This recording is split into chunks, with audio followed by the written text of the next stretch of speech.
So, there are a little more than a few operators in this game, with additions always being brought in with every new event. So today, I decided to compile a small list of units you might have forgotten about. You know, the sort of ones where you're like, oh yeah, that one! Or, wait, what do you mean Amiya? I thought her name was Donkey. You fucking donkey! This is a pretty non-serious and non-objective list, so if you remember some of the operators on here, good on you. And let me know in the comments if there are any other ones that escape your memory. Or if you just want to raise your pitchforks and torches against my operator choices, you can do that too. Anyways, here are 5 operators you might have forgotten about.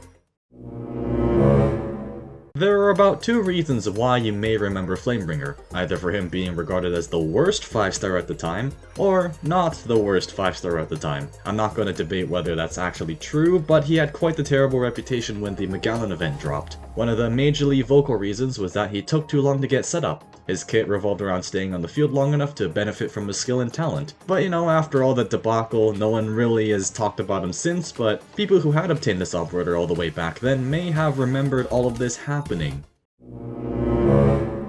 If you have played Arknights for long enough, you have probably seen Earth Spirit lurking around your poles and thinking, oh, it's just that 4-star, and moving on with your life. When was the last time you went, woo, an Earth Spirit, let's go! Because I have never seen anyone have that kind of reaction, even for the first time she's pulled. They just sort of go like, well, alright then. So this operator is sort of on the back burner of that memory because not many people feel that strongly about her. Though that being said, for those that do like Earth Spirit or have her built, respect. Glaucus has a fun niche, being an anti-drone type of supporter, to which you may be thinking, oh great, she can solve my flying enemy related issues. You would think so based on reading into her skill set, but to the disappointment of most people wondering that same thing, that's kind of the case. You're probably bringing at least a couple ranged operators by default, which effectively makes Glaucus kind of redundant, or at least reduced to an anti-air slow/binding supporter role. A common thing I've heard from other players is how in most cases you end up exterminating the air enemies with your usual ranged operators before you consider adding a specialized anti-air unit, yet alone investing resources upgrading them.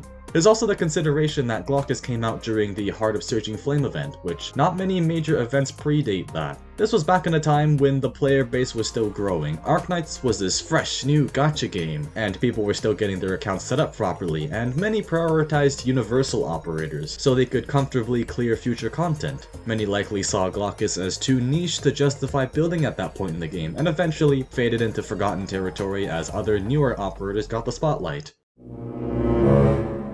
This is specifically going to be about the alter form, not the base form. Gray the Lightning Bearer is the same subclass as Rosemontis, a Flinger Sniper. Slows, does both physical and arts damage, lingering area effect skills. He actually doesn't seem that bad, I might build him. Similar to Earth Spirit, you see normal Gray in your gacha pulls, but most people don't really seem strongly attached about getting him. Now, introducing an alternate form is usually supposed to freshen up an older operator. For example, Scotty. People like her character, she's a prime waifu choice. I mean, just look at that impractical leg wear. And for the gentleman, a sword bigger than your own.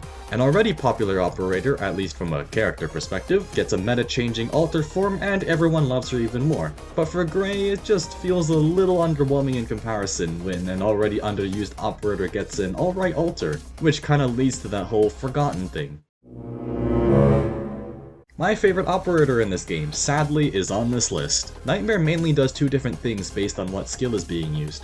If you're using skill 1, she's a dodgy healer. With skill 2, she gets an attack boost and drops a slow that does true damage based on distance traveled. So how does this operator fade away into the land of memory disappearance? Similar to Glaucus, Nightmare was released at this early point of the game, all the way back on the first major event banner, and was seen as a bit too situational to invest in at that earlier stage by the general player base. Whichever skill you use, they're both incredibly niche, and if you don't need that niche, you're probably better off raising a different operator. Nowadays, Nightmare has more of a role, but not as scrutinized because not many people are talking about her. Skill 1 has one of the highest healing rates in the game, at least when it's active, and Skill 2 halts fast enemies and enables some fun push-pull strategies. Still niche, but she has a place. Alright, I think I'm done simping. That's all for today, just thought I'd remind some of you that, yep, these operators do in fact, exist. Just a bit forgotten, but they exist. Have a nice day everyone, I'm off to find some Nightmare, fan art.